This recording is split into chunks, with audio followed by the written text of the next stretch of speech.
Section 15. Yudhisthira said, Intelligent as thou art, thou hast said what none else is capable of saying. There is none else on earth who is settler of all doubts. Behold, there are kings in every province employed in benefiting their respective selves, but no one amongst them had been also able to achieve the imperial dignity. Indeed, the title emperor is difficult of acquisition. He that knoweth the valour and strength of others never applaudeth himself. He indeed is really worthy of applause, worship, who engaged in encounters with his enemies, beareth himself commendably. O thou supporter of the dignity of the Vrishni race, man's desires and propensities, like the wide earth itself, adorned with many jewels, are varied and extensive, as experience can seldom be gained, but by travelling in regions removed from one's home, so salvation can never be attained, except by acting according to principles that are very high.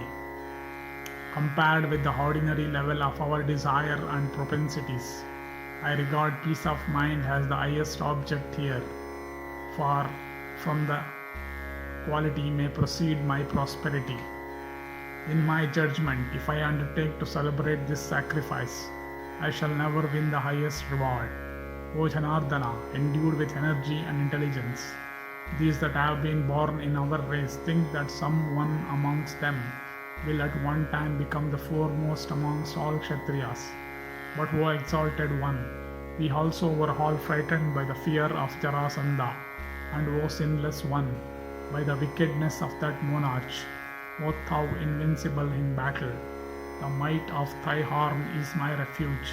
When therefore thou taken fright at Jarasandha's might, how should I regard myself strong in comparison with him? Madhava, O thou of Vrishni race, I am repeatedly depressed by the thought whether Jarasandha is capable or not of being slain by thee, by Rama, by Bhimasena, or by Arjuna. What shall I say, O Keshava? Thou art my highest authority on everything. On hearing these words, Bhima, well skilled in speech, said that king who is without exertion, or who being weak and without resources, entereth into hostility with one that is strong, perisheth like an anthill. It may be generally seen, however, that even a king that is weak may vanquish an enemy that is strong and obtain the fruition of all his wishes by wakefulness and by the application of policy. In Krishna is policy, in myself strength, in Arjuna triumphs. So like the three sacrificial fires that accomplish a sacrifice, we shall accomplish the death of the king of Magadha.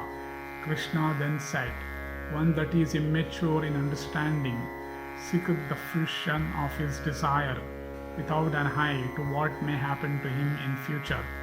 It is seen that no one forgiveth for that reason a foe that is of immature understanding and inclined to serve his own interests.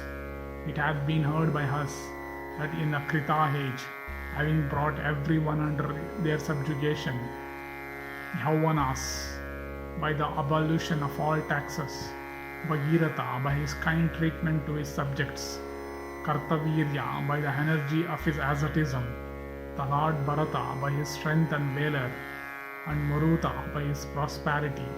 All these five became emperors.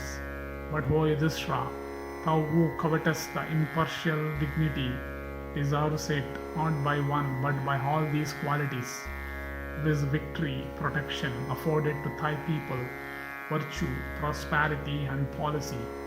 Know, O bull of the Kuru race, that Jarasandha, the son of Vrihadrata, is even such that he is a candidate for the imperial dignity. 100 dynasties of kings have become unable to oppose Jarasandha. He therefore may be regarded to be an emperor for his strength. Kings that are bearers of jewels worship Jarasandha with presents of jewels. But wicked from his childhood, he is scarcely satisfied with such worship. Having become the foremost among all, he attacketh yet with violence, kings with crowns on their heads, nor is there seen any king from whom he taketh not tribute.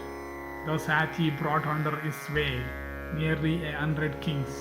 How can, O son of Pritha, any weak monarch approach him with hostile intentions, confined in the temple of Shiva, and offered as sacrifice unto him like so many animals?